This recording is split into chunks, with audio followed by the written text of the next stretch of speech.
بسم اللہ الرحمن الرحیم۔ آج آپ حضرات کے سامنے شراب کے متعلق کہ شراب کی جو دو احکامات کا نزول ہوا کہ ایک تو نماز کی حالت کے اندر شراب پینے سے ممانعت کا اور دوسرا شراب کی حرمت کے حوالے سے، تو ان دو آیات کریمہ کا جو شان نزول ہے اس کے بارے میں آپ کے گوشہ گزار کرنا چاہوں گا۔ تو نماز کی حالت کے اندر شراب کے ممنوع کرنے کا جو حکم اللہ تبارک و تعالیٰ کی طرف سے نازل ہوا تھا، تو اس کے متعلق آتا ہے کہ ایک روز حضرت عبد الرحمن بن عوف رضی اللہ تعالیٰ عنہ کے ہاں مہمان آ گئے۔ انہوں نے ان کو شراب پلائی، خود بھی پی، جس سے نشہ ہوا۔ مغرب کی نماز کا وقت آ گیا۔ کسی نے اسی حالت میں حضرت عبد الرحمن بن عوف کو امامت کے لیے آگے کر دیا۔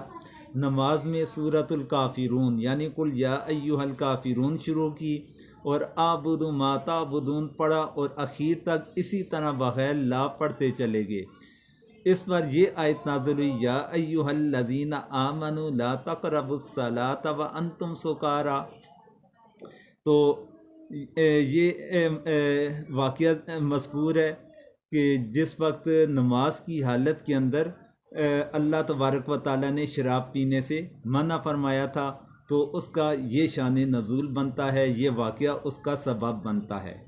تو پھر شراب کی جو قطعی طور پر حرمت تھی، تو اس کے متعلق آتا ہے کہ عتبان بن مالک نے چند صحابہ کرام کی دعوت کی، جن میں حضرت سعد بن ابی وقاص رضی اللہ تعالیٰ عنہ بھی تھے۔ کھانے کے بعد حسب دستور شراب کا دور چلا۔ نشے کی حالت میں عرب کی عام عادت کے مطابق شعر و شاعری اور اپنے اپنے مفاخر کا بیان شروع ہوا۔